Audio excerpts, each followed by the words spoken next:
Hello, my name is Maryse. I'm an alcoholic. I'm 20 years old. I quit drinking 2.5 years ago.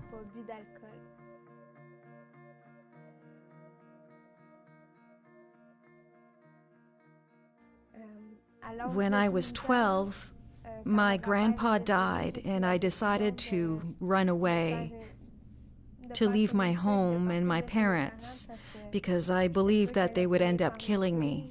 That's what I thought. And that's when I started drinking, when I was 12. I learned how to lie and manipulate, and I was good at it. Since I was good in school, I was given many special privileges, which actually enabled me to start drinking even more. When I was 15 and a half, I was granted permission from the government to rent my own apartment. That just allowed me to drink even more. At the time, I ran with an older crowd.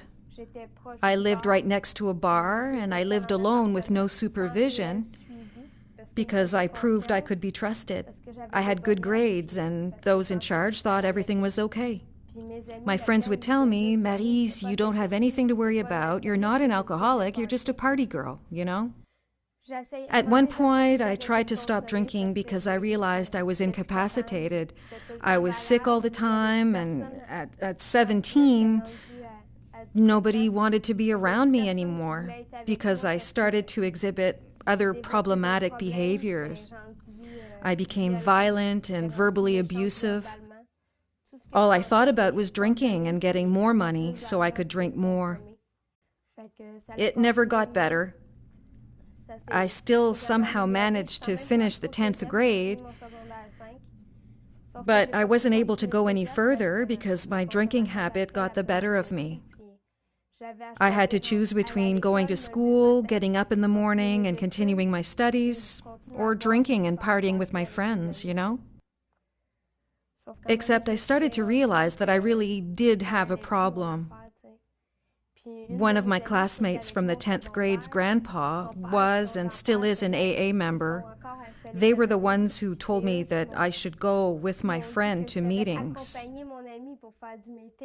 They said she was the one who needed it and that she needed my support. So at first, in my mind, I was just going with her to make her feel better, but I didn't know that all along I was the one who they wanted to attend the meetings. I went to meetings once a week with my friend, but I kept having slip up after slip up. I didn't understand why I couldn't just stop drinking. But now I know why I couldn't stop. Because I kept telling myself that I was too young to give up alcohol. I can't. I can't stop drinking at 17 and never have another drink for the rest of my life. Nobody does that. I'm going to still go out. Nobody quits drinking at my age. Then when I did try to stop, I was in bed, shaking, and there were so many things that I started to remember that I didn't want to think about. I started to doubt whether or not I could do it.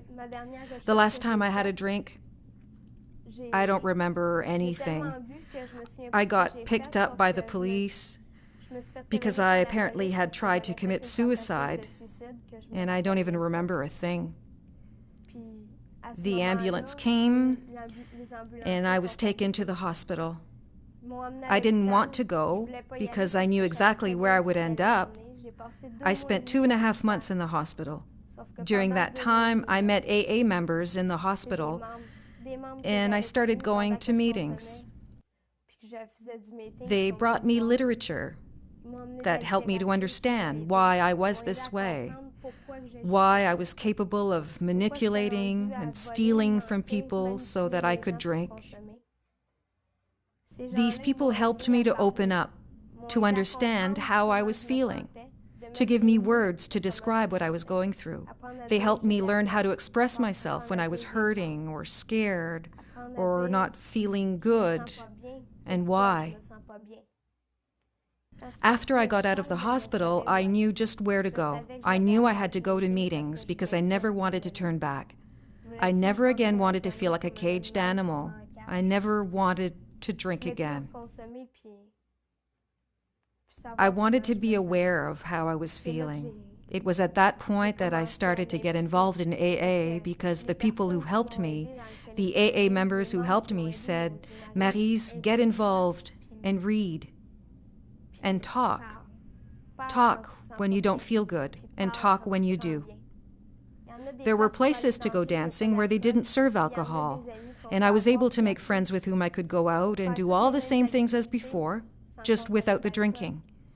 And without alcohol, you know that person is a true friend and not the kind of friend who's just there to have fun and use you. I've since gone back to school, and for this I thank AA, because if I hadn't quit drinking, if there hadn't been anyone to support me and tell me you can do it, I don't know what would have become of me. Today, on a scale of 1 to 10, I would give myself an 8. You know, nothing's perfect, but compared to before I quit drinking, I was never over a 5 because I was always feeling bad. I have every intention of staying involved in my group, which is for young people, because I'm only 20, you know, and it feels good to be with people who share similar experiences. If you're not well, if you feel stressed, if you're thinking that it seems crazy to think about giving up alcohol for the rest of your life, well, it's just for today. One day at a time, and there's no harm in trying. If you're drinking too much, you're never too young to stop. I hope you can hang on like I did. I wish you the best of luck. Thank you. My name is Maryse, and I'm an alcoholic.